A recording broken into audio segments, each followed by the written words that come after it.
When you're heading east, you're bound to bump into the sun. And the best place to witness this magical view, over 30,000 feet above ground. Captain Mwangi is lucky to have the front row seat.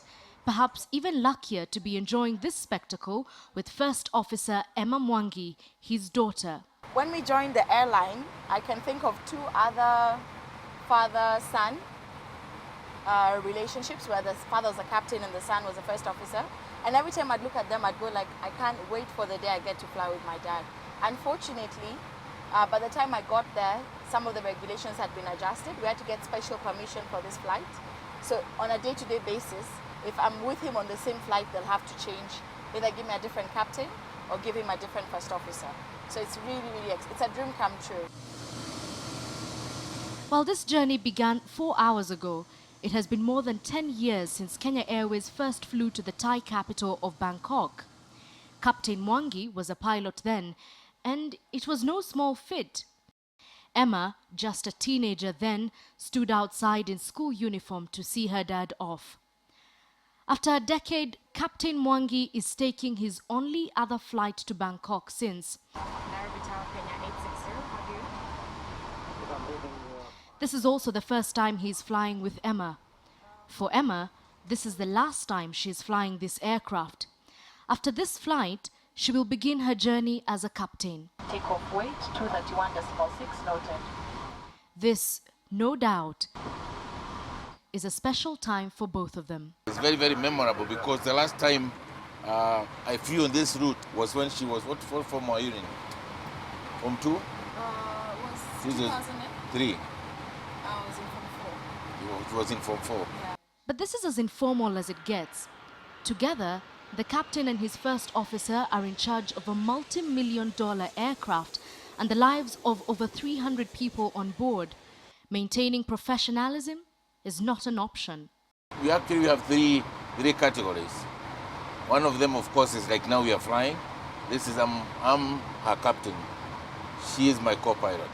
Then, of course, in the office, I become her boss because I'm in charge of the flight operation. And then, of course, at home, the dad-daughter relationship. Would you say that you're harder on her than you are on other people, or is it just the same? What do you think? I think I am. In fact, sometimes she says that I am not telling her enough about Kenya Airways and giving her tips about what is happening because she hears some things I tell other people and I don't tell her. They may laugh it off now, but the captain and his daughter have had to work at creating these boundaries. For Emma especially, making friends was no walk in the park. Having a father in a senior position while she was just starting out made for a bed of bad rumors. Initially, I took it personally because, everyone was like, yeah, we know why you're here. And I'm like, goodness, he didn't write my high school exams for me. He didn't go to the simulator with me when I was sweating, doing single engine and all of that. So what do you guys mean? Eventually, I realized it's not something you want to fight.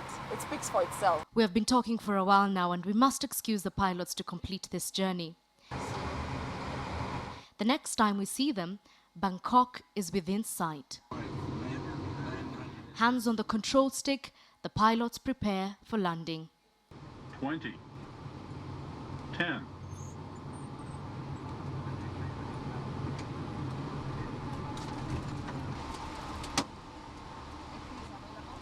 We're now on another journey.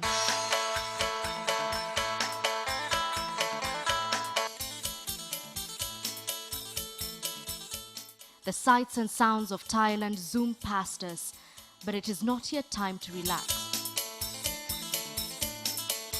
A debrief with the cabin crew follows, and the pilots head to bed. Tomorrow, they will have another flight to Guangzhou, China. We take advantage of the crew's brief time in China to visit some places in Bangkok. Very nice.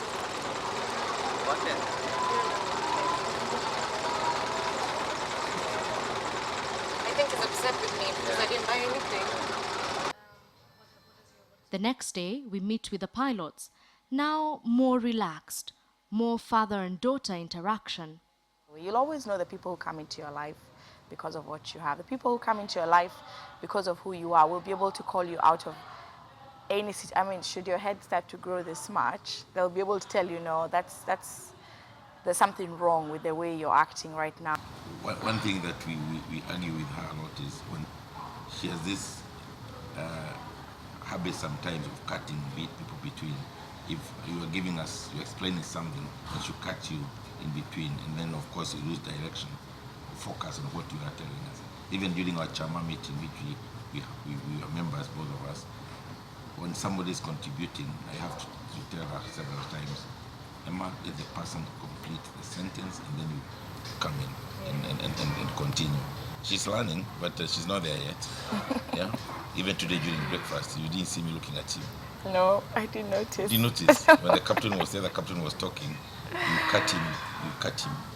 I was contributing. You know it's not good, and it's important for you to keep quiet.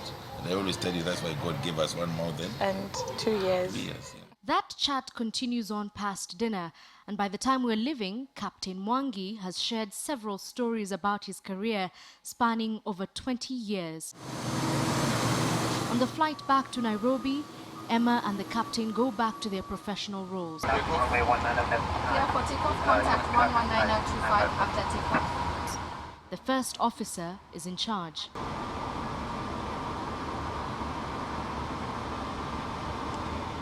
As we approach the runway, their first flight together comes to an end. 20, 10. It may also be their last flight together. They know this, and we don't argue when they ask us to give them a few minutes to talk. Edith Kimani for KTN.